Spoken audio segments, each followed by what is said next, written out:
Bueno, mientras les voy a ir dando la bienvenida, así vamos ahorrando algunos minutitos antes de comenzar. Buenos días o buenas tardes, según corresponda en el horario en el que estén, con todos y con todas. Yo soy Cintia Quiliconi y estamos en este panel sobre estudiar o cómo estudiamos la política exterior en América Latina. Tenemos 4 ponentes que en realidad lo que van a estar exponiendo es parte de sus investigaciones que han hecho para la Enciclopedia Oxford de Estudios Internacionales, y que además cada uno de ellos es experto en temas de política exterior en diversos países de la región hoy. Este panel está organizado por la región de América Latina y el Caribe de International Studies Association, que para los que no lo conocen o que no están cercanos, les invitamos a que se acerquen a la región. Estamos desde hace 2 años, Armando La, Arlene Tigner, que está presente hoy con nosotros, fue la presidenta inaugural de la región, la creadora de la región. Y un poco la idea es empezar a abrir muchos de estos debates que se dan en el marco de ISA, hacerlos en español y acercarlos a mucha gente de América Latina, sobre todo para que podamos tener discusiones más cercanas a cada uno de nuestros países. La idea es, bueno, darle primero la palabra a Feliciano de Sá Guimaraes, que va a presentar un paper conjunto hecho con Felipe Estre.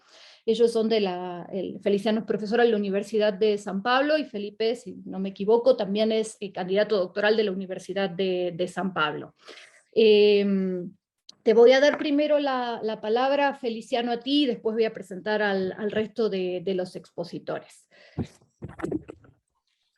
Muito obrigado, Cíntia, muito obrigado pelo convite. Eu vou falar em português, mi português não é muito bueno, então eu vou ser em português e vou ser despacio, então espero que todos compreendam.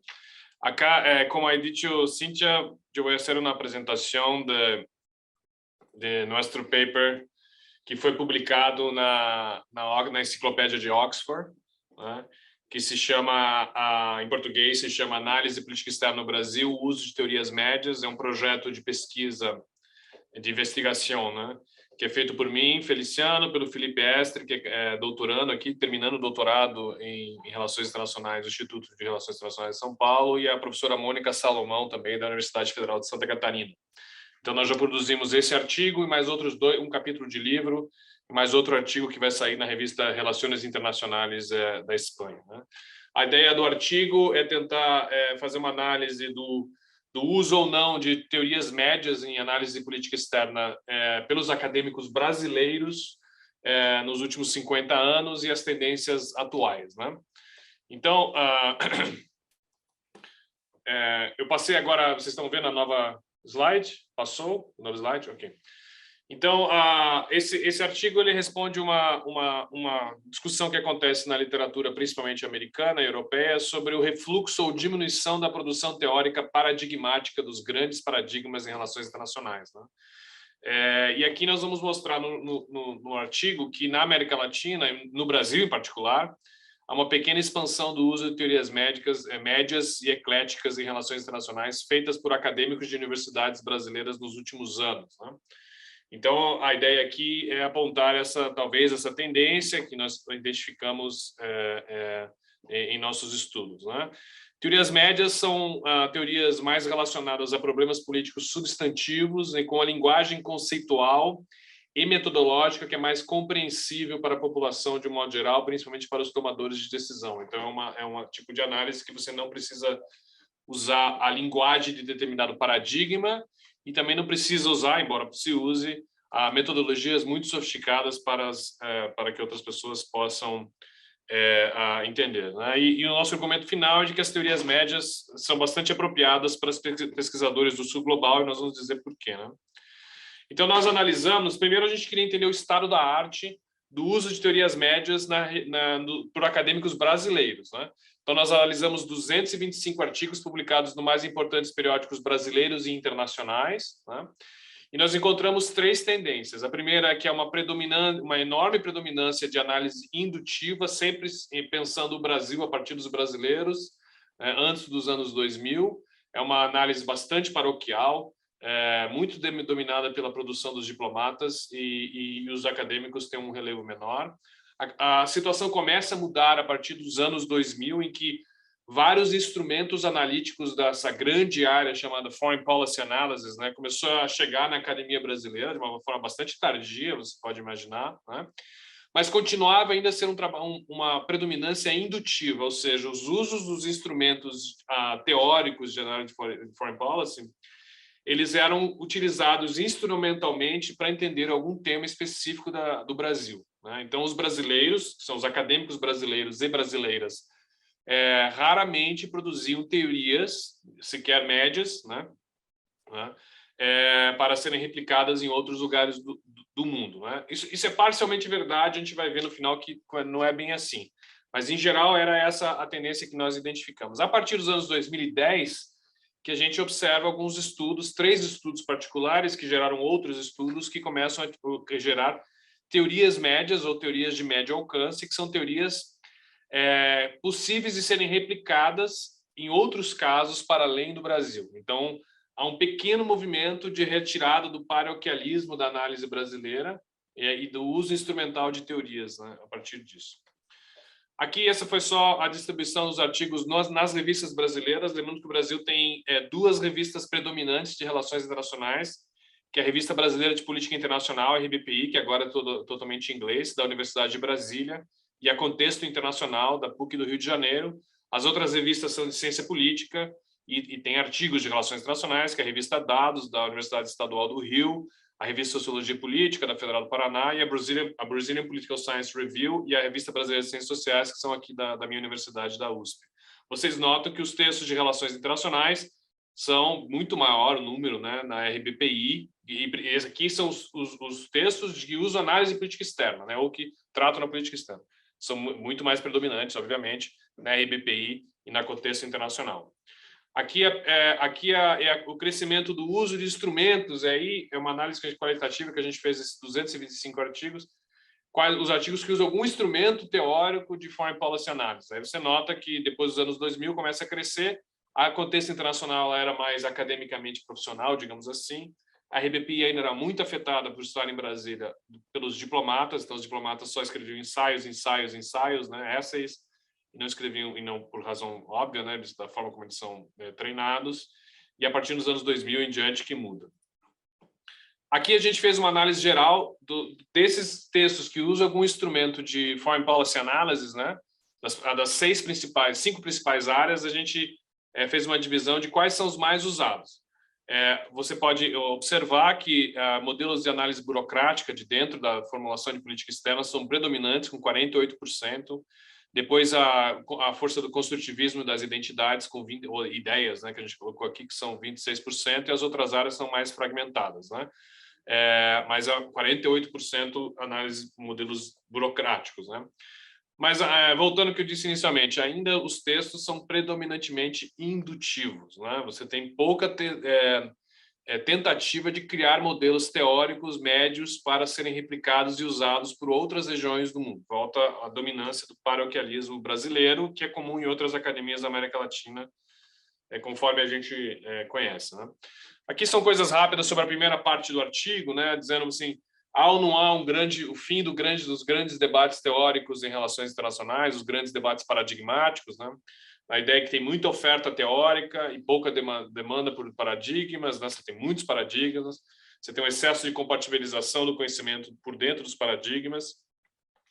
Aí você tem um conjunto de autores aí que diz, né, que há esse fim de paradigmas, né, como Sylvester, Dune, Lake, né, ao fim das guerras paradigmáticas, né, e a dominância do teste teórico, e é um texto já influente aí do Mearsheimer e do Waltz de 2013, argumentando que a teoria sempre tinha sido o imã, né, a força de atração da área de relações internacionais, mas a metodologia acabou superando a teoria nas RIs. Essa é uma visão muito americana, muito do contexto das Ivy Leagues americanas do Waltz e do Mearsheimer, mas na ciência política, por exemplo, a predominância do método sobre a teoria é bastante predominante, em RI menos, né? E a ideia da diversidade teórica, ela é boa ou ruim, né, para a área de RI? Existem os otimistas do qual eu me filio, aí o nosso artigo se filia, né? Sill e Katzenstein. A gente até na ISA a penúltima ISA a gente fez uma mesa que a Arlene participou, o Rudra Sill participou, sobre ecletismo teórico em relações internacionais, né? Muito inspirada por esse livro do Rudra Sill e do Katzenstein de 2010, também pelo livro do Jackson, né? The Conduct of Inquiry International Relations, né? Ambos mostrando que o pluralismo teórico é valioso para as RIs, e aí, por outro lado, os pessimistas, que é o velho argumento do Keohane, King e Verba e outros, né, de que o compromisso ilimitado com o pluralismo teórico pode levar ao relativismo debilitante da área, um argumento com o qual eu não concordo. Né? Bom, e aí, então, o artigo mostra que há duas tendências do ponto de vista teórico na área de relações internacionais como um todo, né? Primeiro, a ideia o número 2 aqui, né, que as propostas de teorização de nível médio, né, que são teorias, como eu vou explicar daqui a pouco, elas são vinculadas a temas e aspectos políticos substantivos, e também as propostas de abordagem teóricas pluralistas, que são abordagens teóricas que englobam vários paradigmas teóricos, ou pelo menos 2 paradigmas teóricos na mesma análise. Essa é a parte mais difícil. É mais fácil fazer teoria média dentro de um paradigma teórico, construtivismo, liberalismo, realismo, feminismo e tudo mais, do que fazer análises teoricamente plurais. Né?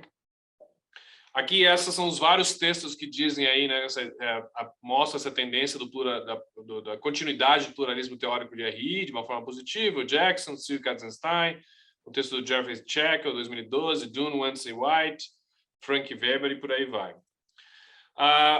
Teorias médias é uma coisa antiga, né, como a gente sabe, em ciências sociais, né, talvez o texto mais famoso disso seja o do Robert Merton, de 68, né, Teorias de Médio Alcance. E elas são, como aqui diz, teorias médias são construídas para lançar luz, para análise sobre conjuntos específicos de fenômenos empíricos. Né? Elas não aspiram a oferecer um modelo geral e teórico, ou paradigmático, né? E ela constrói subteorias com o objetivo de analisar problemas políticos reais. Né? E aí tem um texto de 2014 do Acharia apelando para uma nova análise baseada na agência em RI não ocidental. E aí, como a gente mostra um pouco no artigo, essa demanda do Acharia e também os trabalhos da Arlene, em certo sentido, casam com a ideia de desenvolvimento ou promoção de uso de teorias médias na análise política externa do Brasil, que é o foco do artigo. Então, assim, fazer teoria média em análise de política externa no Brasil não é algo novo. Né? Toda a tradição do Brasil e da América Latina para pensar o conceito de autonomia de política externa, autonomia da política externa, por exemplo, são certos modelos teóricos médios, né? Que a gente há muito tempo produz, que se tornaram relevantes durante um período histórico, algumas décadas atrás, bastante relevantes. Hoje diminuíram um pouco de importância, mas continuam bastante relevantes. Então, há uma certa tradição, pelo menos aqui no Brasil, e também na Argentina, com certeza, no México também, mas principalmente aqui no Brasil, de pensar a autonomia como um tema de política externa. Isso já era, em certo sentido, uma formulação teórica média. Né? Agora há um pouco, não se utiliza mais tanto, até porque a maioria dos conceitos de autonomia estavam presos a um ou dois paradigmas teóricos mais relevantes, do marxismo, principalmente, né? Da teoria da dependência, de modo geral. E agora uma tentativa, pelo menos nós identificamos nesse artigo, 3 artigos, e um é meu. Fazer propaganda do meu próprio artigo é sempre ruim, né, em painéis, mas um dos artigos é meu e da professora Maria Almeida, que usa uma discussão dentro de teoria das potências médias.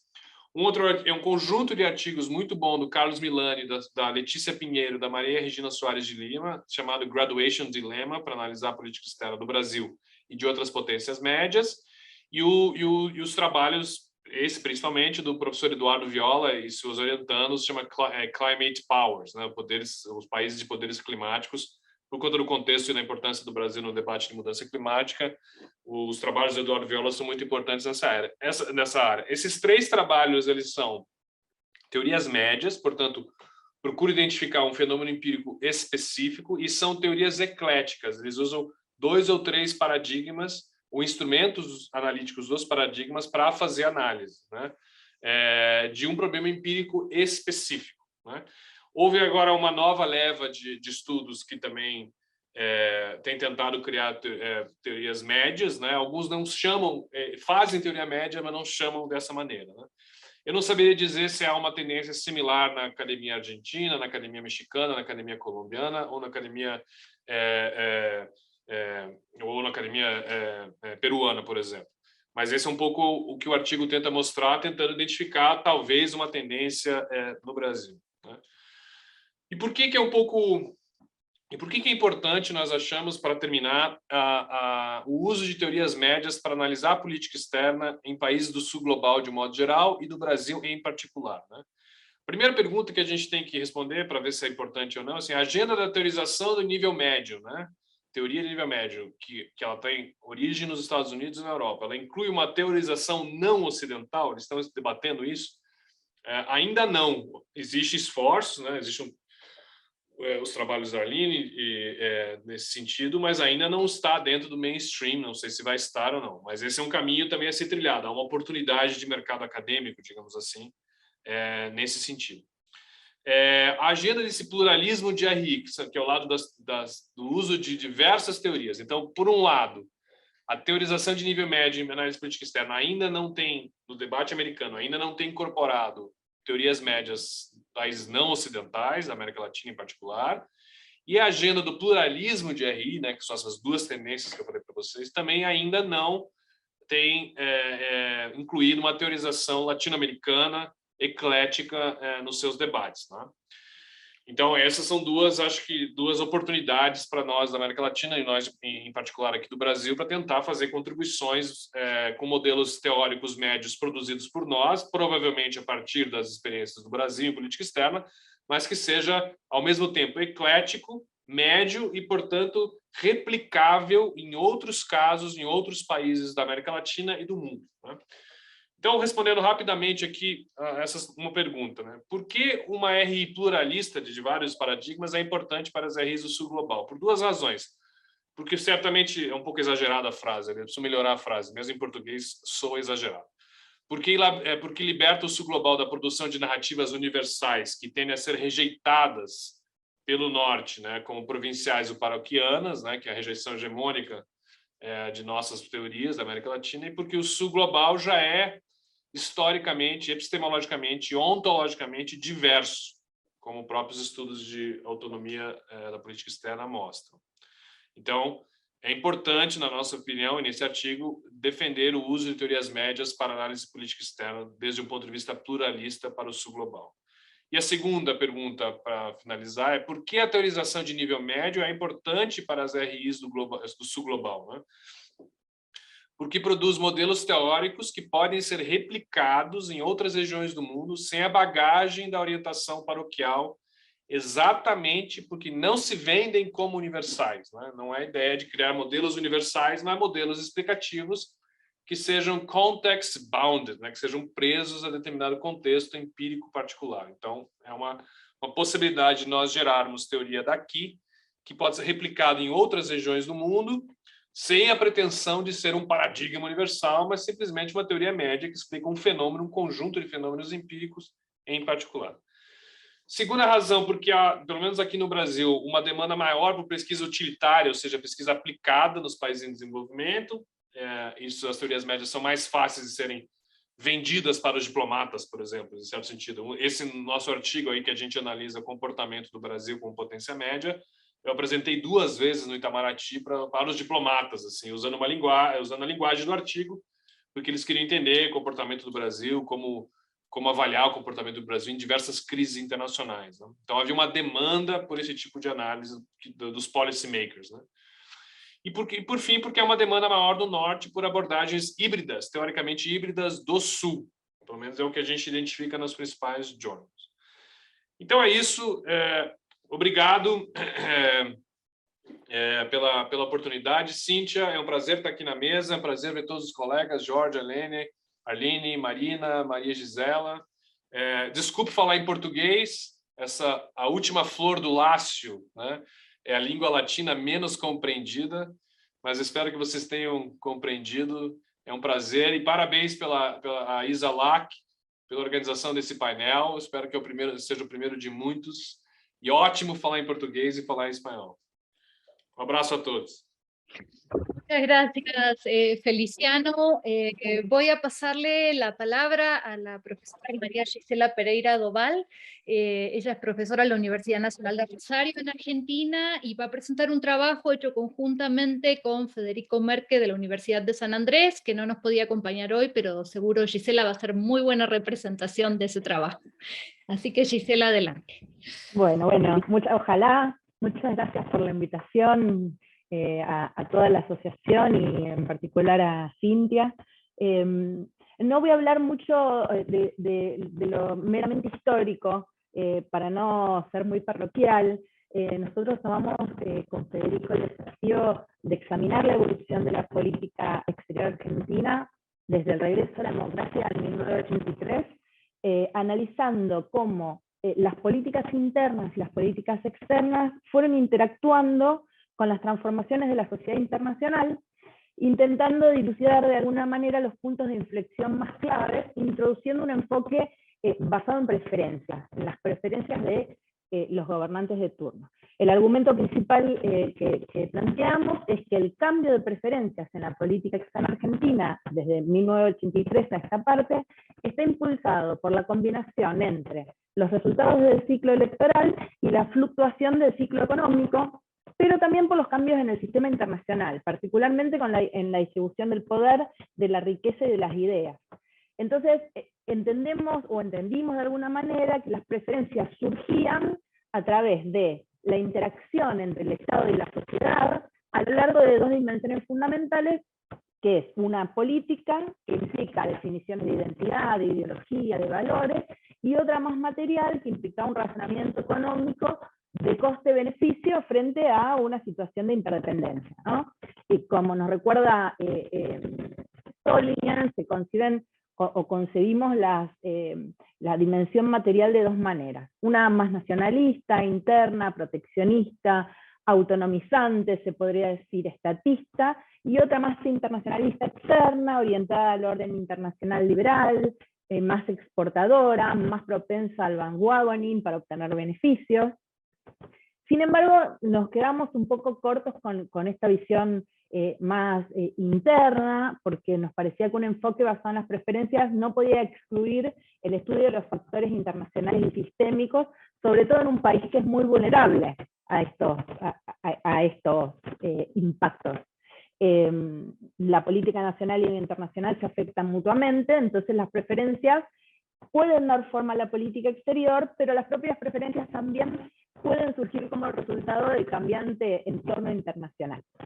Entonces, para nosotros, un enfoque basado en las preferencias para el estudio de la política exterior argentina implicó un examen de 4 pasos, ¿no? Que me parece interesante porque estos 4 pasos podrían replicarse a las políticas exteriores de otros países si así algún analista lo quisiera. El primer paso consistió en corroborar si el nuevo gobierno efectivamente representaba un cambio en la fuente de apoyo del líder. En caso afirmativo, el segundo paso consistía en establecer qué tipo de coalición pertenece al nuevo gobierno, lo que veíamos de los paradigmas de Solingen, si nacionalista interna o internacionalista externa. El tercer paso consistía en observar si el comportamiento de la política exterior es coherente con la preferencia revelada. O sea, no siempre uno hace lo que quiere. Y el cuarto paso era aportar los condicionantes sistémicos que podían habilitar o prevenir de alguna manera las acciones derivadas de las preferencias nacionales. Entonces, lo que hicimos en este texto fue un relato histórico, en el cual, si quieren, podemos ahondar un poco más en el momento de las discusiones, basado en el enfoque de preferencias, que explicaba una parte muy importante de la historia argentina, porque destaca los giros en la política exterior. El resultado al que arribamos es que entre 1983 y 2022 Argentina fue testigo de 5 cambios en la fuente de apoyo a los líderes, y que cada cambio trajo consigo un conjunto distinto de preferencias. Entonces, a lo largo de todos estos años, el péndulo de la política externa fue alternando entre las coaliciones nacionalistas o hacia adentro, y aquí nos paramos en los gobiernos de Alfonsín, de Néstor Kirchner y Cristina Fernández, y de Alberto Fernández, y las coaliciones internacionalistas o hacia afuera, y ahí nos paramos desde el gobierno de Macri y de Menem anteriormente, ¿no? Las primeras, las coaliciones nacionalistas, han mirado al mundo desde un punto de vista más arraigado en América Latina, parado en América Latina, abrazando una sociedad interestatal, más pluralista, más cercana al sur global.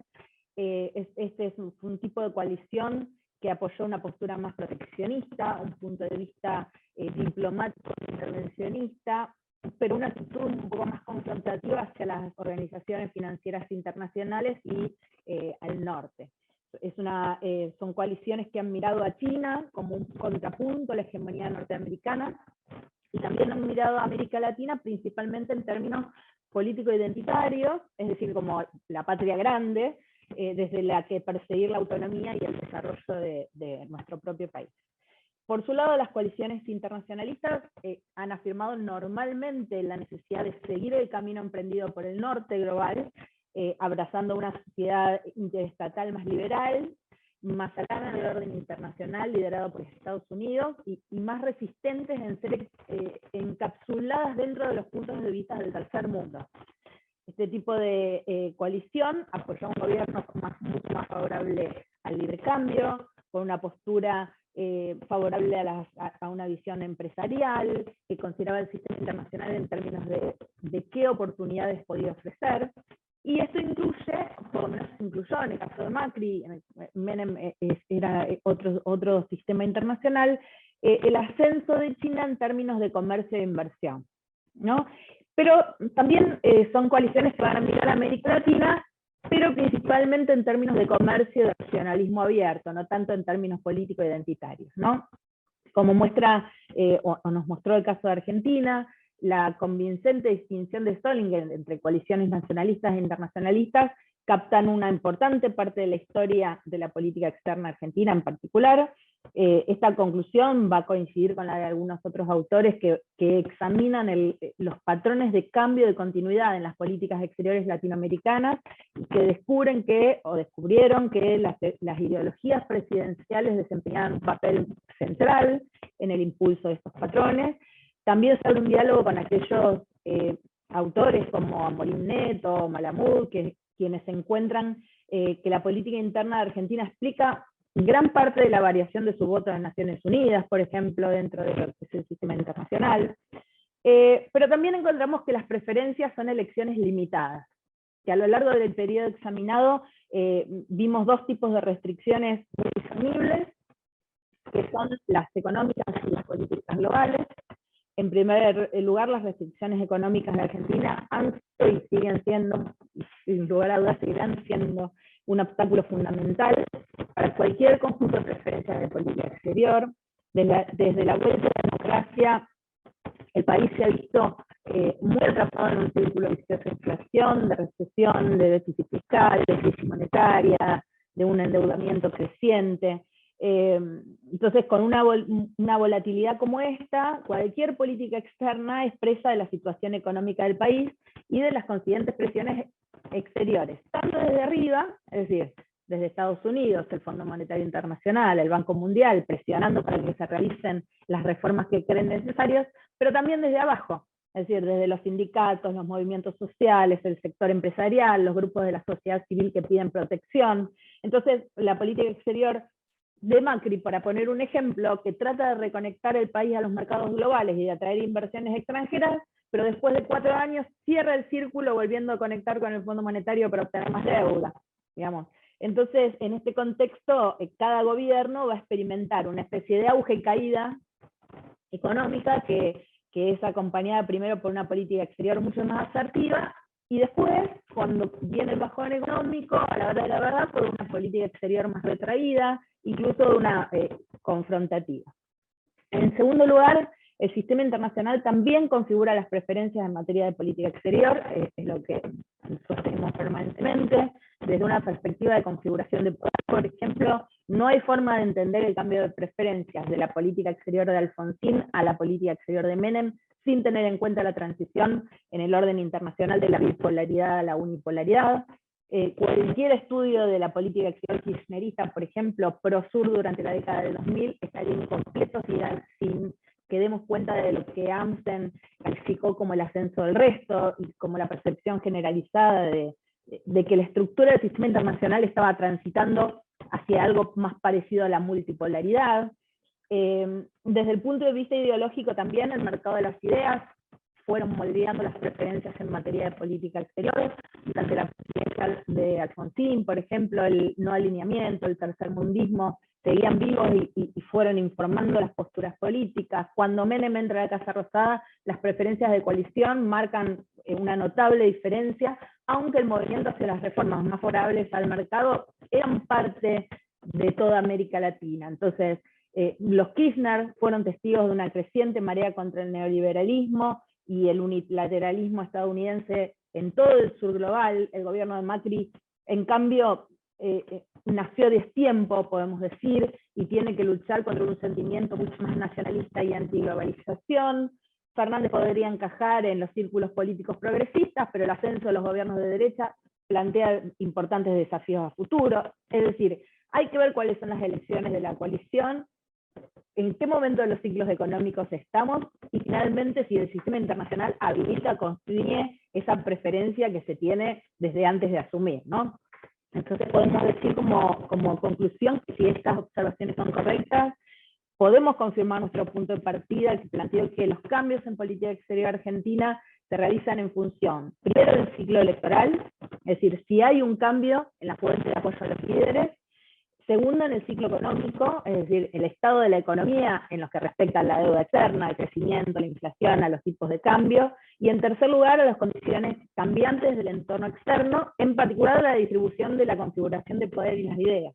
Por lo tanto, el resultado final al que arribamos en este texto es que en Argentina, cuando se acaba el dinero, se produce un ajuste de cuentas político, y con él se establece un nuevo curso de la política exterior que va tratando de acomodarse a las restricciones del entorno internacional, y que puede efectivamente dejar traducir las preferencias del gobierno de turno, o si ese gobierno tiene que de alguna manera rediseñar sus preferencias ante las restricciones objetivas, tanto domésticas como internacionales. Así que bueno, lo voy a dejar ahí, y encantada de comentarios y preguntas. Muchas gracias, Gisela, y gracias por ajustarte al tiempo también. Voy a pasar la palabra a María Catalina Monroy Hernández, profesora de la Universidad del Rosario, pero esta vez en Colombia, no en Argentina, y tenemos muchos rosarios en esta oportunidad. María Catalina, por favor. Muchas gracias, buenos días. ¿Están viendo mi presentación, correcto? Sí. Bien, voy a tratar de ponerla en... Ok. Bueno, muchísimas gracias, Cintia, y a todos y a todas por esta convocatoria. Yo voy a tratar de resumir en pocos minutos, siguiendo un poco los lineamientos que nos enviaste, hablar de el estado del arte, del análisis de la política exterior en Colombia, cuáles son las tendencias actuales, y quizás también pasar un poco para iniciar la reflexión con ustedes acerca de cuáles serían esas vías futuras para realizar investigaciones de análisis de política exterior en la región. Entonces, yo quisiera iniciar, inspirado un poco en el modelo del Golden Circle, en esas preguntas, el qué, el cómo y el por qué. Entonces, ¿qué se ha escrito? ¿Cuáles son esas tendencias actuales? ¿Cómo se han abordado? Y ya vimos, gracias a las presentaciones de Feliciano y María Gisela, algunos ejemplos de cuáles han sido los métodos, los niveles de análisis empleados. Pero quizás la pregunta que más me interesa a mí como investigadora de la política exterior en Colombia es el why, el por qué se analiza la política exterior, que es completamente distinto a lo que comúnmente analizamos como esas tendencias actuales, o lo que Arlene Tickner va a denominar como lugares comunes. Voy a comenzar entonces con mi propio entendimiento acerca de qué es análisis de política exterior. Y para mí y los estudios que yo he realizado, yo me voy a fijar mucho en esa parte del análisis de la política exterior como un agent-oriented theory o theory of human choice, que además propone una acertada interpretación y comprensión basado en preferencias, como estudió María Gisela, motivaciones y decisiones en asuntos de política exterior de un Estado. En palabras, retomando lo que señalaban Snyder, Brooke y Sapin en los años 50, lo que se busca es encontrar el medio de captar los complejos determinantes del comportamiento del Estado, teniendo en cuenta, por supuesto, que según los autores, el Estado debería estar definido por sus órganos decisorios. Como bien ellos mencionaban, la acción del Estado es la acción realizada por los que actúan en nombre del Estado. Esta visión del Estado como un actor social nos invita a centrarnos en los procesos de formulación de la política exterior, o Foreign Policy Analysis, Decision Making específicamente. Para el caso colombiano, y bien lo mencionan Tickner, Cepeda y Bernal en 2015, cuando ellos se refieren a las actitudes de quienes toman las decisiones y de las élites políticas y económicas para explicar, en el caso del estudio que ellos realizaron, ese sentimiento anti o proamericanista que ha sido tan particular para el caso colombiano. En mi estudio, el análisis de la política exterior deberá enfocarse en resolver en esos why questions, el por qué.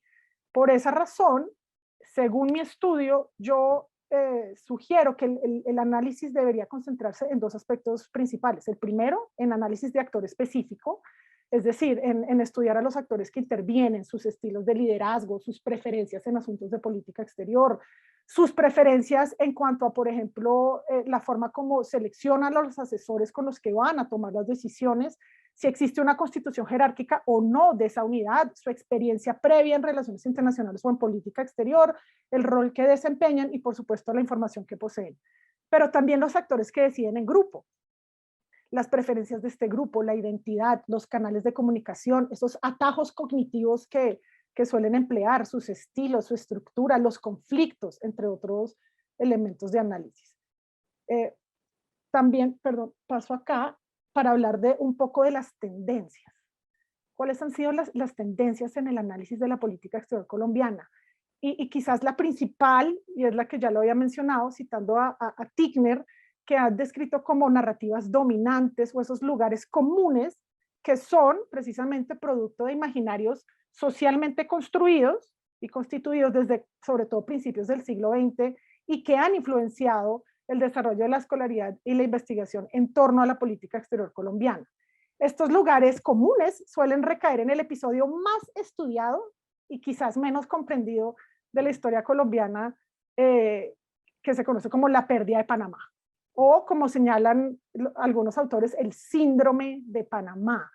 Pareciera que la mayoría de estudiosos de la política exterior colombiana hayan estado obsesionados con este episodio que no se ha logrado superar. Pero hay algo que me llama mucho la atención, y es que en el estudio de Tickner y Vitar, ellos lo denominan como el síndrome de Panamá.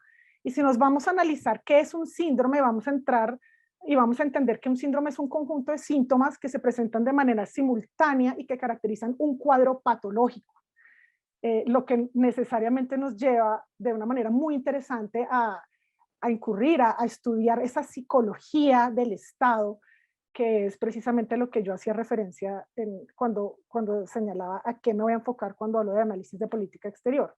Entonces, algunos aspectos o tendencias comunes. La primera, la percepción inmutable de inferioridad y de bajo perfil que ha tenido, digamos, que se ha percibido de la política exterior en Colombia, esa incapacidad de asociarse de manera efectiva con los demás países en la región, y de ahí, por ejemplo, algunas metáforas que han caracterizado la política exterior de Colombia, como el Tíbet de Sudamérica o el Caín de la región.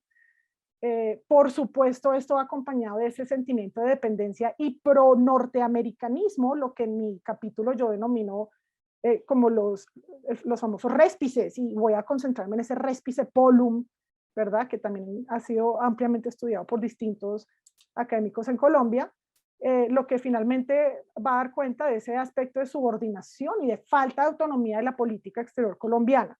Un paréntesis, con los resultados electorales de ayer, creo que vamos a analizar algunos grandes cambios, sobre todo en la relación Colombia con los demás países de la región, o ese réspice similia, y por supuesto en la relación tradicional que ha tenido con los Estados Unidos.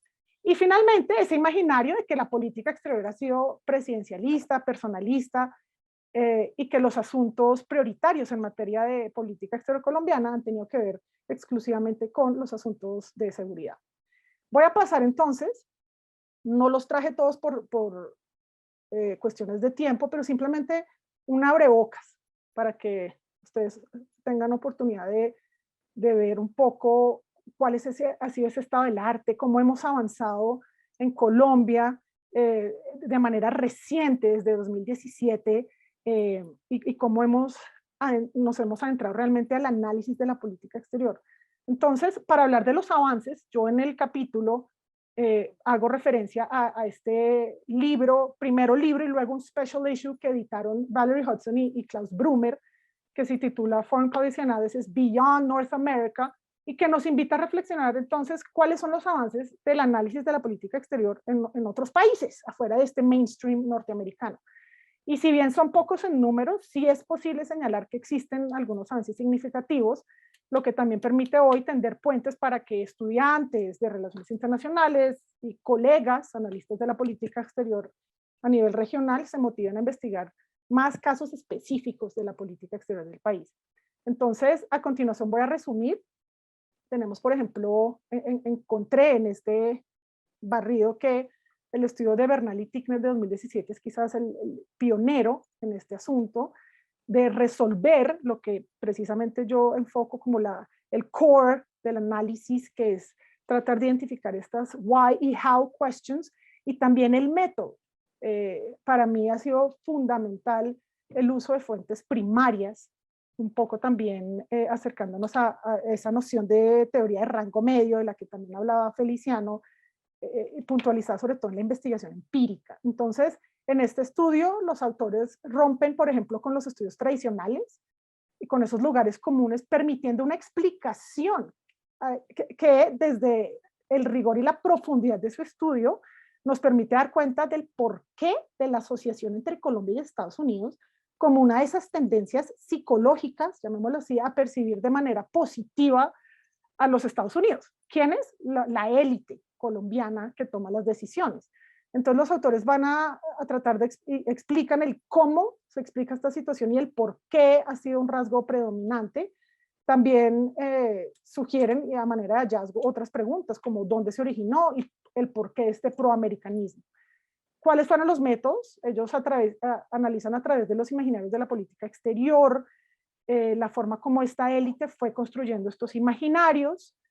También el estudio presenta las ideas como sistemas intersubjetivos de representación y producción de prácticas sociales como cimiento de las identidades y de los actores para explicar sus intereses.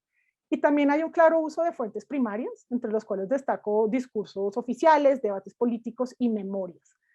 Rápidamente, los hallazgos es que el imaginario de este proamericanismo ha sido constituido por las élites, que los imaginarios finalmente constituyen la identidad y posteriormente la acción exterior en decisiones, y que la identidad y este discurso se ha ido adaptando a distintas coyunturas. Los autores también mencionan varios ejemplos, por ejemplo, de cómo este proamericanismo se fue adaptando a otros discursos que luego fueron surgiendo, y ponen como ejemplo el Plan Colombia o la guerra contra el terrorismo o anticomunismo.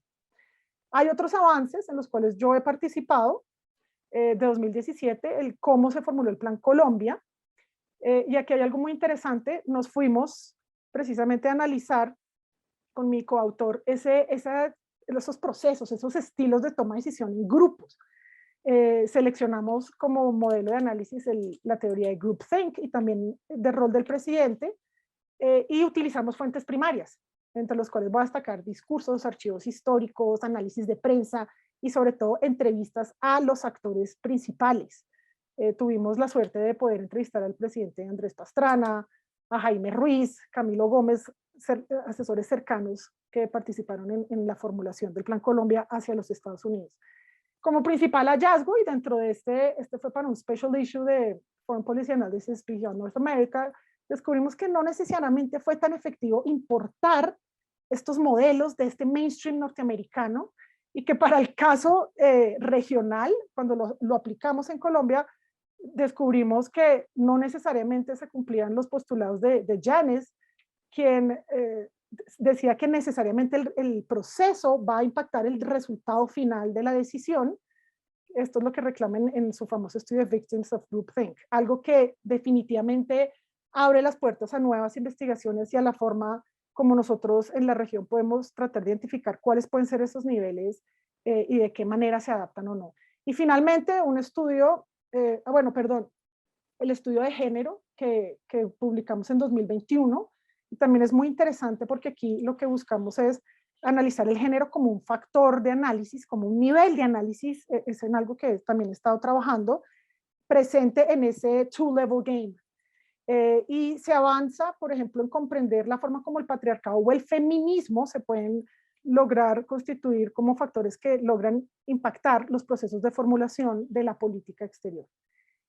Creo que, para finalizar el estudio de Long, Vitar y Jiménez, insisto, hay otros, pero quise mostrar algunos claves, y me pareció muy interesante socializarlo porque ellos van a examinar el rol de otros actores domésticos, en este caso de la oposición política, y la forma como la oposición va también nuevamente a impactar y a influenciar al Ejecutivo en los procesos de toma de decisión. Bueno, quisiera finalizar con el qué, cómo y por qué. Entonces, esto también pensando un poco en vías para futuras investigaciones. Y anteriormente hice referencia al síndrome de Panamá, estos episodios traumáticos, pero creo que ahora es claro un mayor análisis. Necesitamos un mayor número de especialistas en estudios de caso que de manera específica den cuenta de rasgos y características que también nos permitan comprender nuevas orientaciones de la política exterior colombiana y corroborar o no, o contradecir, aquellos lugares comunes que han sido dominantes en la política, en la literatura sobre la política exterior en Colombia.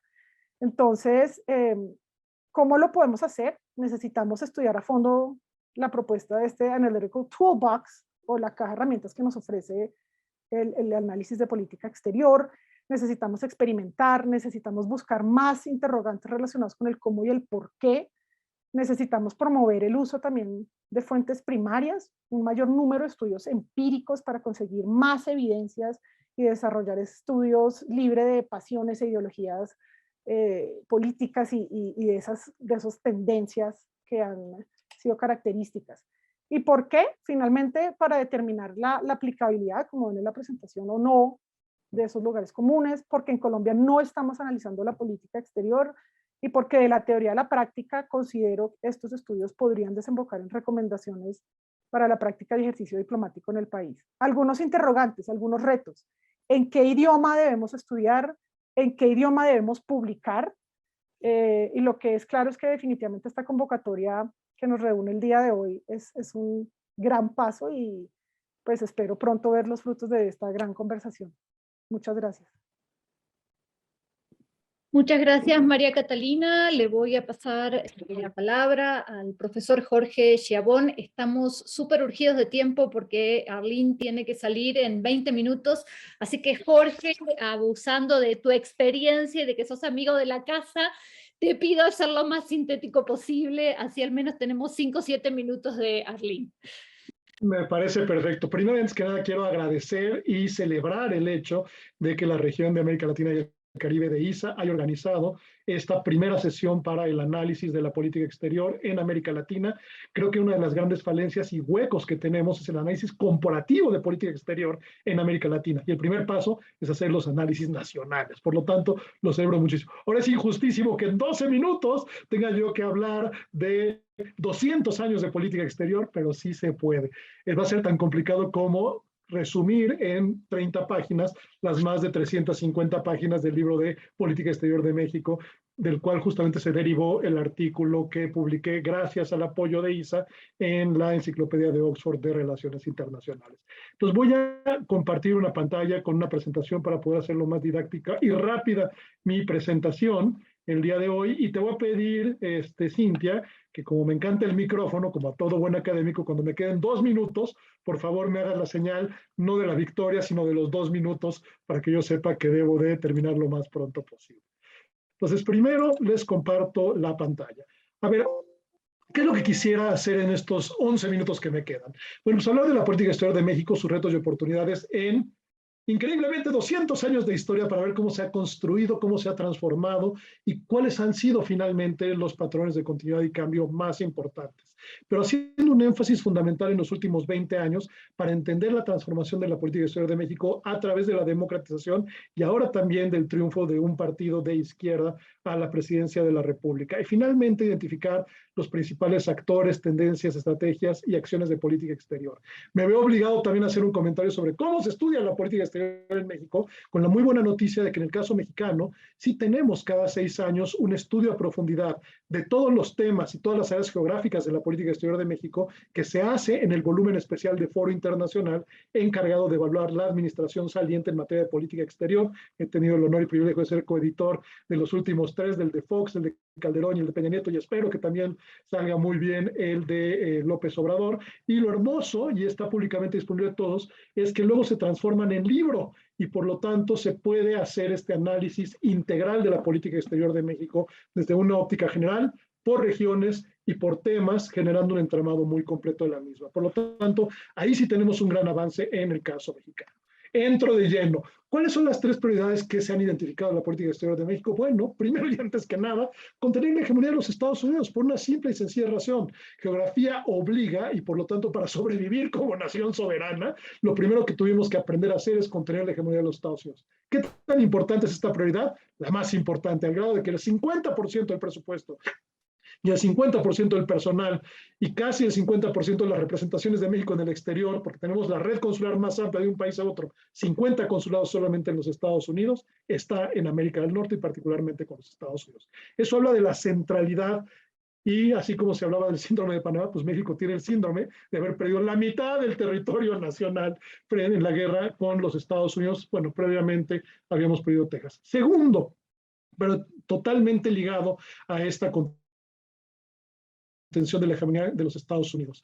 Buscar cierto espacio de liderazgo en América Latina, un poco para balancear y poder contener justamente la hegemonía estadounidense, pero también en la búsqueda de diversificación. México busca este liderazgo en América Latina para poderse presentar frente al mundo como un líder de la región y por lo tanto establecer puentes entre la región y el resto del mundo, otras regiones, y esas regiones y el propio México. Y la verdad es que nuestra política exterior hacia América Latina, y Guadalupe González lo dice de manera hermosa, es incoherente, inconsistente y selectiva. Por lo tanto, a veces está, a veces no está, a veces estamos muy emocionados, a veces poco emocionados, y somos muy selectivos con cuáles países realmente trabajamos. Tristemente, las relaciones con el resto del mundo son esta lógica de diversificación, y así como es de una prioridad terciaria el resto del mundo, Europa, Asia, y ya no digamos Asia y el Medio Oriente, también los estudios sobre política exterior de México están fundamentalmente enfocados en la relación con Estados Unidos y con América Latina. Tenemos muy pocos expertos, como Lorena Ruano, por ejemplo, que nos acompaña el día de hoy, para temas europeos y también muy pocos expertos para temas de otras regiones del mundo. Lo hermoso del volumen especial de Foro Internacional es que sí permite tener esta visión general de las diferentes regiones con las cuales México tiene relación. E interesante también como México, una tercera prioridad ha sido su activismo estratégico de carácter juridicista en organismos internacionales, tanto a nivel multilateral como a nivel bilateral. ¿Por qué? Para codificar el derecho internacional en una lógica de defensa justamente de la soberanía y de la autodeterminación y de la autonomía mexicana frente a los Estados Unidos. Los Estados Unidos es central y por lo tanto los estudios de política exterior de México lo que hacen es analizar de manera fundamental la política exterior como una facultad del Ejecutivo Federal con muy poca participación del Legislativo, simplemente en procesos de ratificación de nombramientos y tratados, y muy poca participación del Judicial, aunque sí en la interpretación legal. Interesante, hay estudios sobre la Secretaría de Relaciones Exteriores y el Servicio Profesional de Carrera, que es el Servicio Exterior Mexicano, que va a cumplir 200 años de su creación y que es uno de los 3 servicios exteriores más profesionales de América Latina. Eso ha permitido cierta continuidad en la profesionalización y la conducción de la política exterior. Lo que es hermoso en el caso de la política exterior de México es que ya no solo se estudia la política exterior del Estado mexicano, sino también relaciones internacionales de otros actores, como gobiernos subnacionales, toda la paradiplomacia y diplomacia local, y de otros grupos y actores como empresas transnacionales, medios de comunicación, organizaciones sindicales, partidarias y aún de universidades y organizaciones de la sociedad civil. Y justamente en los análisis de política exterior que se hace, el gran reto es encontrar los mecanismos de coordinación y representación de esta multiplicidad de actores dentro de la política exterior del país, lo cual obviamente cuesta mucho trabajo y más, como lo veremos más adelante, con una Secretaría de Relaciones Exteriores crecientemente afectada en términos de presupuesto y de personal. A ver, la principal variable nacional que explica la política exterior de México es la consolidación del Estado Nacional Soberano Mexicano. Realmente durante nuestros primeros 50 años de vida independiente, sí tuvimos independencia, pero sin Estado y sin soberanía, y por eso justamente tuvimos la pérdida de la mitad del territorio nacional en diferentes momentos, pero la más fuerte en la guerra con los Estados Unidos. Y una intervención francesa en la cual tuvimos un emperador austriaco como emperador de México en la década de 1860. Lo interesante es que se logra finalmente la unidad nacional a través de la República Restaurada Juarista en 1867. Y esto permite que finalmente los dos proyectos de nación, el conservador y el liberal triunfe sobre el conservador que apoyó a Maximiliano y por lo tanto hay un solo proyecto. Pero es un proyecto de élite que busca justamente a través de la política exterior en el porfiriato el desarrollo económico y la modernización del país, pero de forma excluyente. Es con la Revolución Mexicana que se incluye dentro de la política exterior el proyecto social de la Revolución y por lo tanto los principios y valores de la política exterior de México. Esto se logra finalmente consolidar con el sistema autoritario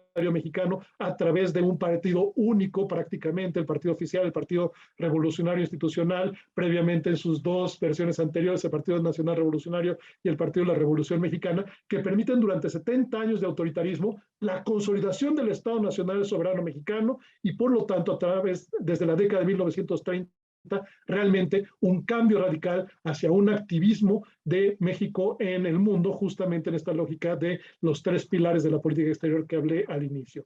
Pero esto finalmente cae en crisis en la década de los 70, pero al mismo tiempo le da a México la posibilidad con el petróleo de convertirse en una potencia media y potencia regional, aunque tan solo por dos administraciones, y finalmente llegando a la transición democrática del año 2000, lo cual incluye nuevas prioridades dentro de la política exterior de México, como son los derechos humanos y la democracia. Llegamos finalmente al 2018 con el cambio hacia el sistema actual, que regresa y se parece mucho más a la política exterior del México autoritario que del México a partir de la transición democrática. Por lo tanto, es esta consolidación del sistema político nacional y las prioridades de política nacional las que finalmente definen de manera muy importante las prioridades de política exterior, porque la política exterior es una palanca no solo para el desarrollo nacional, sino para la profundización de las prioridades nacionales. Y, sobra decirlo, la principal variable internacional es justamente la vecindad con los Estados Unidos. Haber tenido que sobrevivir primero la hegemonía regional, luego hemisférica, luego sobre Occidente y luego global de los Estados Unidos. Bueno, México siempre fue frontera y por lo tanto la enorme importancia que tiene la relación y por lo tanto la política exterior de México se explica justamente hacia los Estados Unidos, en esta búsqueda de mantener nuestra integridad territorial y definir libre, autónoma e independientemente la política interna y la política exterior, fundamentalmente hacia los Estados Unidos. Y por lo tanto, la relación más importante es con Estados Unidos, y esto es lo que se llama la triangulación de la política exterior de México. Cualquier relación de México con cualquier otro país o con cualquier otra región o con cualquier otro mecanismo está triangulada. Guadalupe González lo dijo hermoso en el título de un artículo. La relación de México con América Latina mira de reojo hacia los Estados Unidos. Siempre hay que ver cuál es el impacto de la relación con cualquier país, con cualquier región o con cualquier organismo en la principal relación bilateral de México, que es justamente con Estados Unidos, y ahí está triangulación. Por lo tanto, cuando hablamos de relaciones con otras regiones como América Latina, Europa, Asia, realmente no hay una estrategia integral de política exterior, salvo en momentos muy específicos. Y por lo tanto, justamente lo que se busca a través de la política exterior es mantener los márgenes de autonomía de la política interna y exterior del país, fundamentalmente ante los Estados Unidos. Y el nivel de atención es altísimo hacia Estados Unidos y más o menos elevado hacia América Latina y hacia el resto del mundo. Históricamente ha sido muy bajo, salvo en momentos muy particulares. Ahora, hay una ausencia de voluntad explícita y sostenida de proyección del poder mexicano, aún en nuestra área natural de influencia, que sería América Central y el Caribe, salvo en momentos muy específicos como fue la década de los 70s y de los 80s, y como dice la actual administración, que también quiere hacerlo, pero es mucho más retórico que real.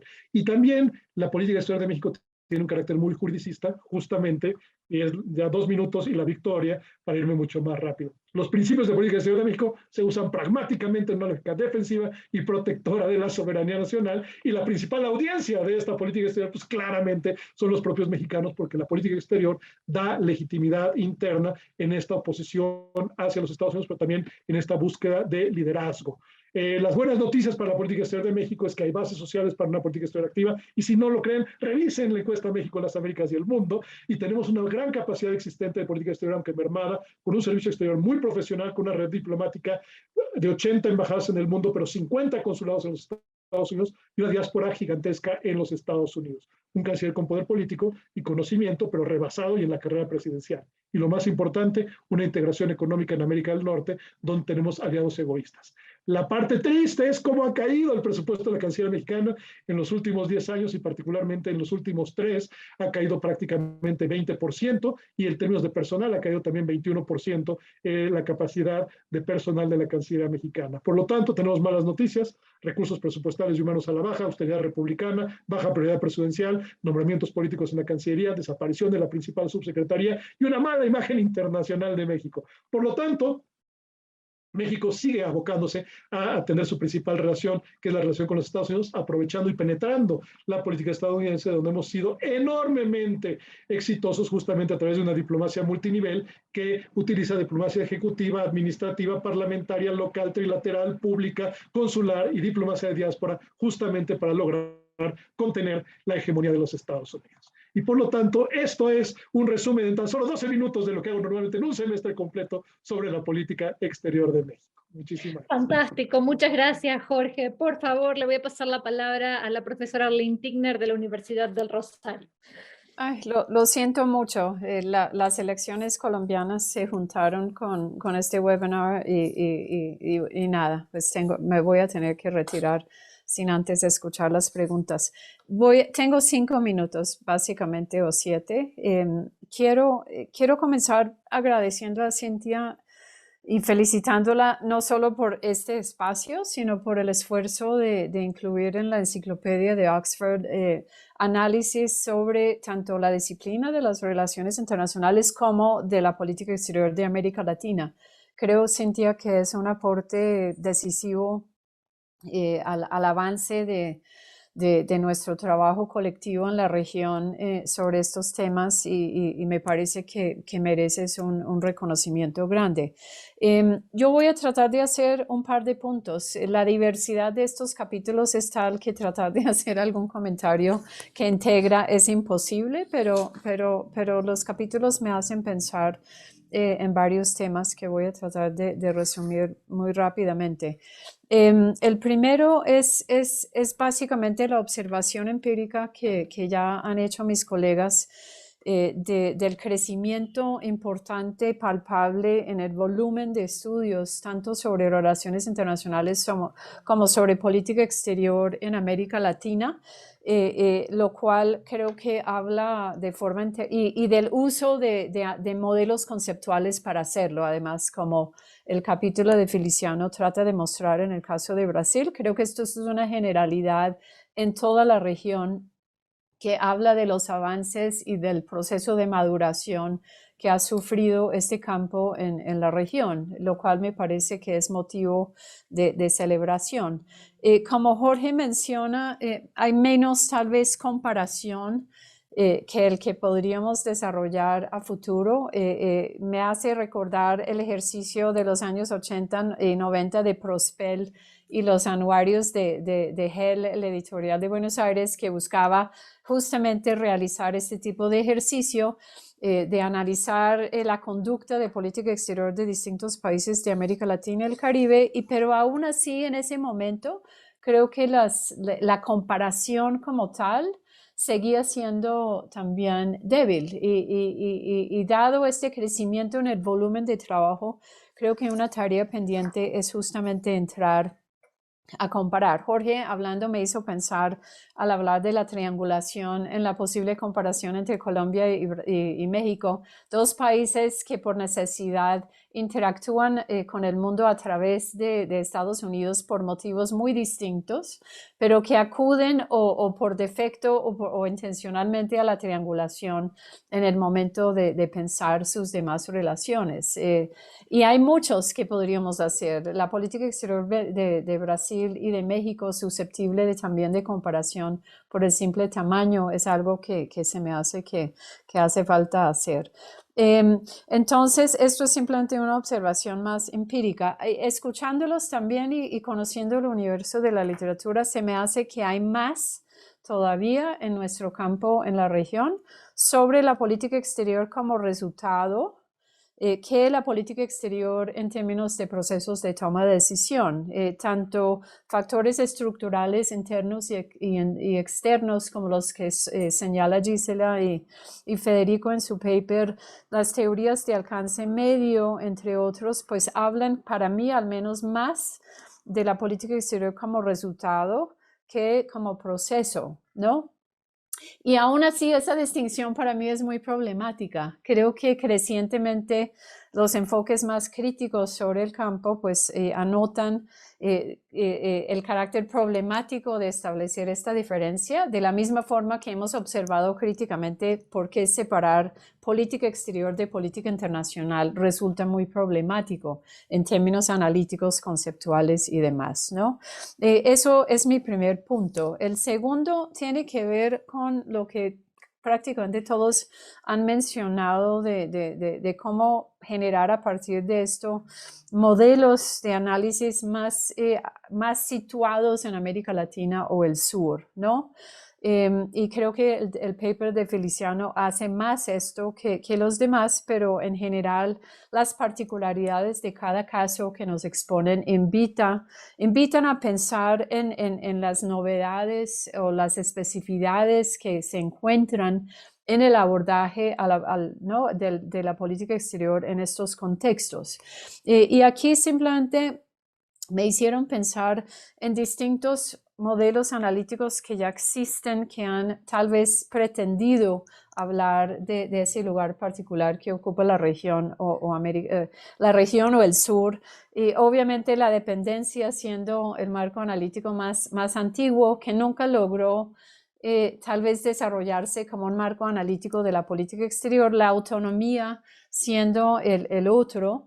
Y a Feliciano, que no voy a poder esperar tu respuesta, me quedaba la duda de si tú considerarías la autonomía una teoría de alcance medio, ¿no? Concepto que voy a criticar en un minuto, pero pues autonomía vendría siendo otro. El intento de Giardini y Lambert de hablar de ideología y pragmatismo, ¿no? Representa algo similar a lo que vemos en el trabajo de Gisela y Federico, de oscilación entre lo nacional, lo internacional, o lo nacionalista, lo internacional, o lo de Roberto Russell y Juan Tocalián de aquiescencia versus autonomía.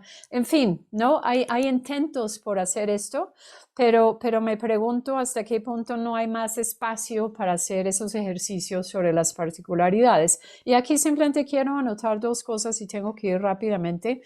Siento que la idea de Estado a partir de la cual parte todos estos ejercicios sigue siendo una idea universal del Estado que difícilmente se obtiene en contextos diversos del sur global. En análisis de política exterior, pese a los intentos de abarcar esto desde la región o el sur, no veo todavía un intento por tratar de analizar cómo las particularidades del Estado, más allá del presidencialismo, estoy hablando de su carácter postcolonial, si se quiere, redunda en formas diferentes, tanto de toma de decisiones como de ejercicio de la política exterior, ¿no?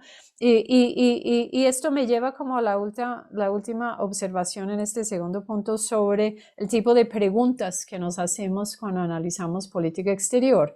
Que son todas preguntas por qué típicas de las teorías de resolución de problemas y no tanto el cómo posible o el how possible propios de las teorías más bien postpositivistas, ¿no? En donde temas como las narrativas, los imaginarios de política exterior, los discursos ayudan a entender cómo se construyen realidades dentro de las cuales se vuelve dable, ¿no? Deseable, comprensible adoptar determinadas conductas en la política exterior. Y eso lleva al último punto, y ahí voy a tener que colgar porque me están llamando desde Doha para hacer algo en Al Jazeera. Me lleva como, y con Feliciano quiero hablar de esto después con más calma, estas discusiones metateóricas que el capítulo de él y de Felipe pone de presente, creo que sí son susceptibles de debate y deberíamos pensar en torno a ellas.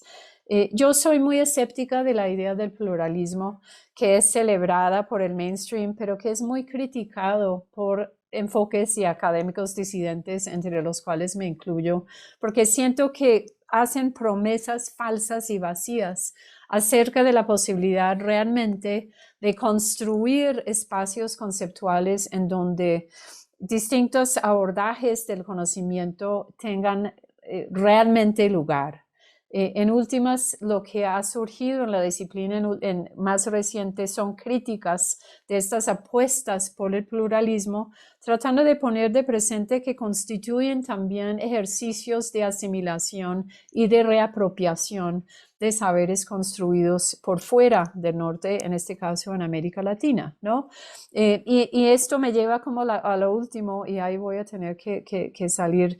Y es la pregunta de si dentro de estos debates meta, si tiene sentido realmente seguir acudiendo a etiquetas como paradigma, grandes teorías, teorías medias, que para mí lo que nos hacen es encajarnos de nuevo en la idea de teoría como resolución de problema, ¿no? Y hasta qué punto entonces casarnos con estos términos no imposibilita o obra en contravía de un genuino pluralismo en términos de saberes diferentes, formas de ser diferentes, actores distintos, pues es algo que al menos en mi trabajo actual, incluyendo sobre la política exterior, donde es mucho más difícil pensar así, estoy como tratando de pensar. Lamento mucho no poder escuchar las respuestas, porque por ahí es donde yo me inquieto últimamente cuando pienso en política internacional, pero más que eso en política exterior, en donde siento, y con esto termino, que hay una tendencia a forzarnos a pensar en términos más convencionales, si se quiere, ¿no? La misma practicidad de la política exterior casi que obra en contravía de introducir enfoques más críticos, más contestatarios en su abordaje, y creo que uno de los desafíos que tenemos es cómo romper con eso. Y ahí sí me tengo que salir porque me están llamando por 10ª vez. Les mando un abrazo grande y excúsenme que me tocó salir. Gracias, Arlene, Chao. muchas gracias. Bueno, muchas gracias a todos y a todas. En realidad este es el espacio, hemos decidido terminar 1:30, o bueno, 2:30 o 3:30, no sé, en función del horario en el que estén, pero es decir, en 15 minutos. Este es el espacio, bueno, para quienes están hoy con nosotros, para que puedan hacer preguntas o comentarios. Lamentablemente ISA organizó el conversatorio en formato webinar, que es algo que no nos gusta hacer mucho en la región, pero no lo organizamos ni Feliciano ni yo. Ellos decidieron este formato, pero bueno, en realidad a los que quieran hacer comentarios en el chat, tengo una primera pregunta de John Bonilla, que es nuestro representante de estudiantes en la región. John dice, teniendo en cuenta la importancia de la política exterior en los gabinetes ministeriales, ¿cómo se podría analizar la incidencia de la elección y el cambio de los ministros de Relaciones Exteriores de manera comparada en la región? Y mientras voy a mirar este otro chat por si acaso, a ver si hay alguna pregunta más, pero por ahora no veo ninguna pregunta más. Entonces, en orden inverso y con un par de minutos más para Jorge, que lo hemos apurado muchísimo, ahora le vamos a dar en reciprocidad un par de minutos más. Acá había una pregunta más, me interesa saber si existe algún estudio comparativo de política exterior en la región del Caribe, del que se tenga conocimiento y que pueda hacer una introducción al tema. Jorge, tus 3 minutos ahora, mira. Bueno, bueno, primero respondo la segunda pregunta. No, tristemente, que yo conozca, y creo que conozco bastante bien la literatura de política exterior comparada de América Latina, no existe un libro comparando las políticas exteriores de los países caribeños.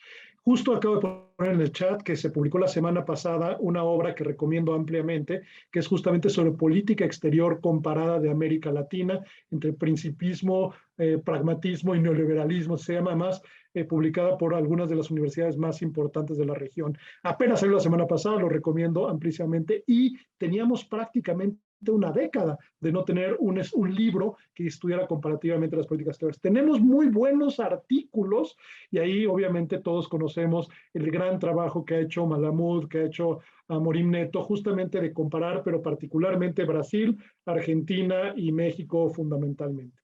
Ahora, con respecto a la primera pregunta, la verdad es que es una agenda de investigación interesante que yo iniciaría nuevamente con estudios nacionales. ¿Qué explica los cambios de cancilleres o los perfiles de los mismos en cada uno de los países? Y una vez que tengamos esa información, entonces es posible dar el salto del análisis comparativo a nivel regional latinoamericano.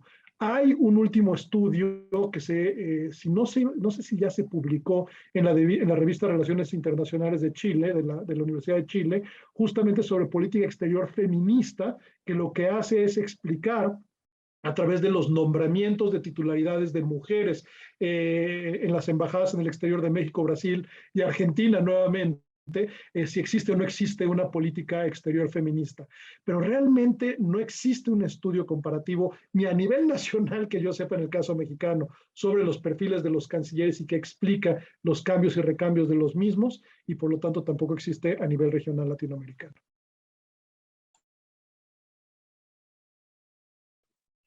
Le voy a dar la palabra a María Catalina ahora. Dos cosas quería decir. Tenemos conectado, sé que no se pueden ver entre ustedes y es una pena realmente, a Oscar Vidarte, que es uno de los editores de este libro que estaba mencionando Jorge. Y creo también está por ahí Melissa de Ciancio, que si no me equivoco está a punto de editar un número sobre política exterior feminista que está próximo a salir. Así que bueno, por aquí. Y veo otra pregunta por aquí de Guadalupe González: variables sistémicas omitidas en el análisis de política exterior latinoamericana por explorar. Digitalización de la política. Y bueno, María Catalina, te paso la palabra. Bueno, muchas gracias. Yo quisiera responder a la primera pregunta acerca de qué herramientas o qué niveles de análisis utilizar para hacer un estudio comparado de cómo los presidentes nombran a sus ministros o esta, digamos, la forma como varían en este caso. Yo me iría a analizar exclusivamente, y sería muy interesante pensar en un estudio comparado a nivel regional, los distintos estilos de los presidentes. Pero cuando se habla de estilo, esto, digamos que podríamos identificar una cantidad de variables, no solamente relacionadas con la parte ideológica, sus backgrounds. Por ejemplo, yo he encontrado unos estudios que apuntan a señalar que aquellos presidentes que tienen experiencia previa o no en asuntos de relaciones internacionales van a tender a nombrar a cierto tipo de especialistas, técnicos, políticos, para el caso de que yo estudié en el Plan Colombia, amigos de los presidentes, o sea, amigos, compañeros del colegio.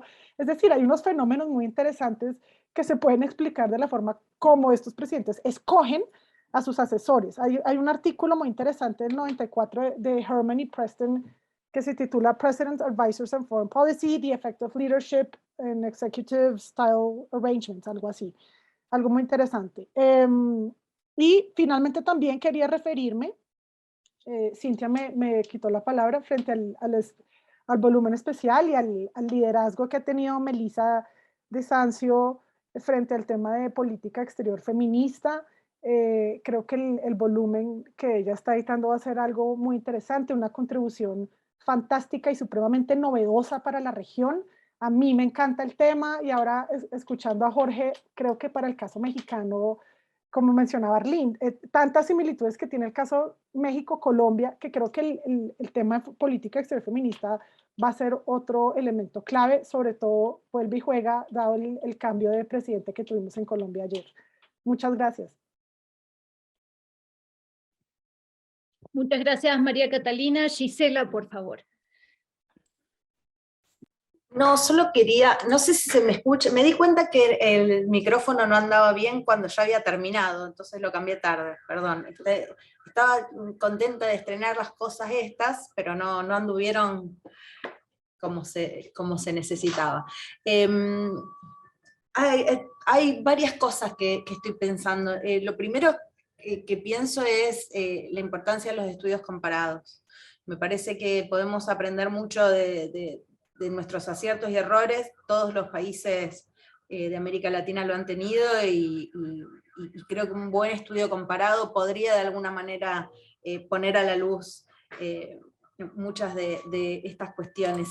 Y pienso en la pregunta de John Bonilla, en el caso argentino.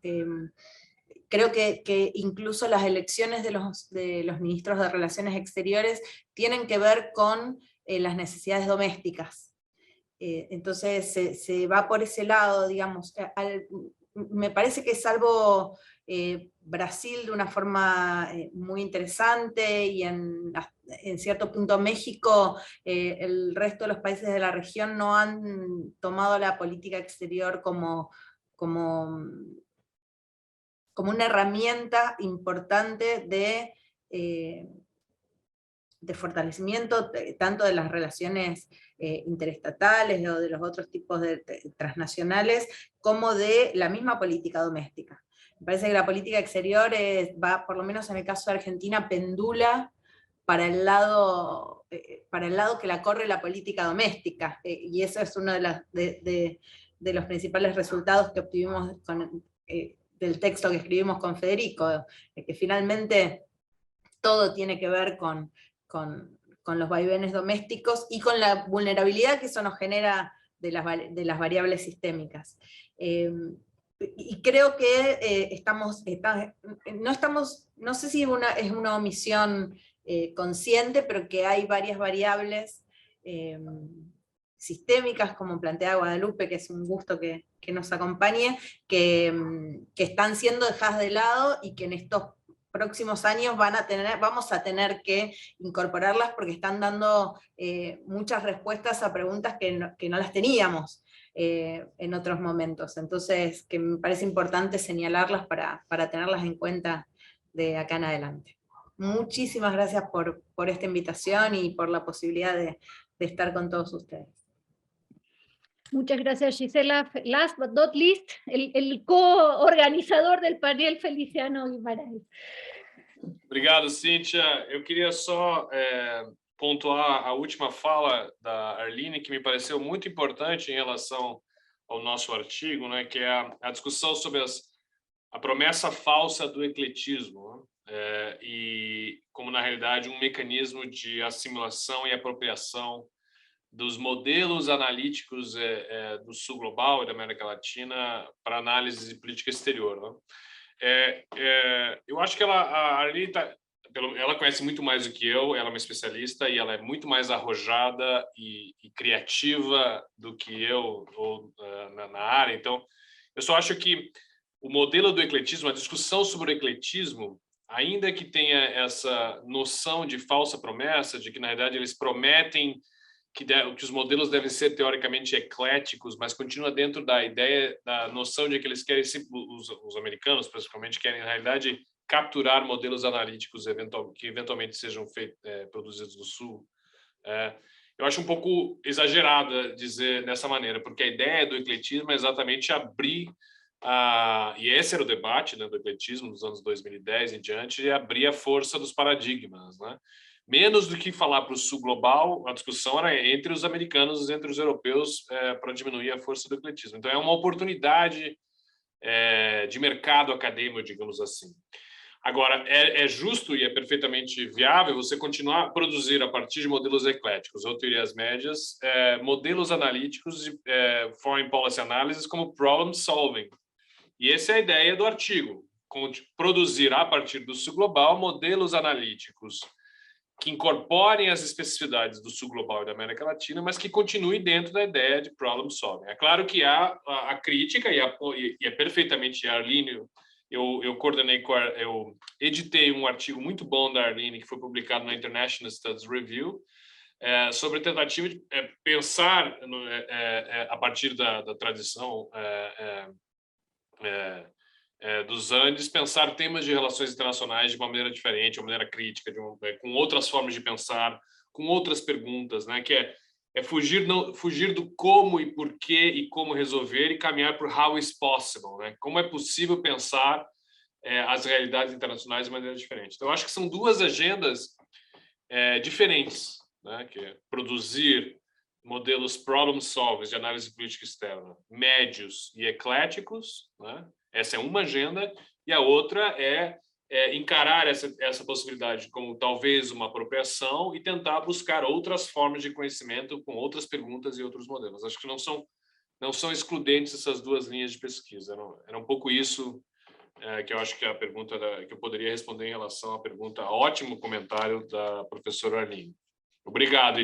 E parabéns, Cíntia, a nós, né, do Grupo LAC, por organizar essa mesa. Espero que seja a primeira de muitas outras.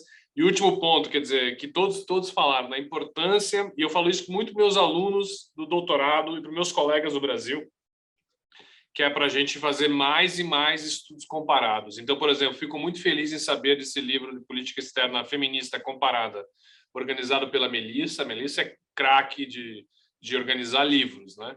Então, ela e a Cíntia. Então, eu fico muito feliz que tenha um livro desse tipo e que continue cada vez mais trabalhos comparados. Obrigado, Cíntia, mais uma vez. Muchas gracias, Feliciano. Sí, un poquito para terminar, dos avisos que quiero pasar y una cosa que quiero decir sobre los estudios comparados. Bueno, cuando empezamos a hacer este ejercicio de publicar diferentes estudios de política exterior y del campo de relaciones internacionales, primero había que hacer un poco de los estudios de caso de los países grandes e importantes. Ahora ya están, así que bienvenidos a los que quieran proponer los estudios comparados, porque ahora están escritas las bases para poder hacer eso, pero un poco también era darle difusión en Oxford a qué pasaba en las discusiones en América Latina en inglés, ¿no? Digo, hay que hacer esta ida y vuelta que mencionaba Catalina, ¿no? Es difícil administrar entre el inglés y el español y dónde uno publica y dónde hay que estar y no hay que estar. Pero bueno, bienvenidos a las ideas de estudios de política exterior comparada y de relaciones internacionales comparadas, ahora que ya están los estudios de caso. La otra cosa que quería decir, además de agradecerles que ya ve con eso, es que está abierto el concurso para el award, para los académicos, no me gusta decir jóvenes, emergentes, digo yo, para académicos emergentes que participaron del último ISA, está abierto hasta el 1 de julio, así que cada uno de ustedes aquí, si tienen estudiantes tutoriados, profesores jóvenes que puedan participar de eso, por favor, para que nos manden sus trabajos que hayan presentado en la convención de Nashville. Y agradecerle muchísimos a todos. Este no es el primer panel, hay una serie de paneles que se están pensando. El próximo creo que será sobre Global IR en América Latina. Ahí Melissa, que es una mega organizadora de cosas, ya la he traído a que organice ese próximo panel, pero bueno, la idea es ir creando comunidad y discusión.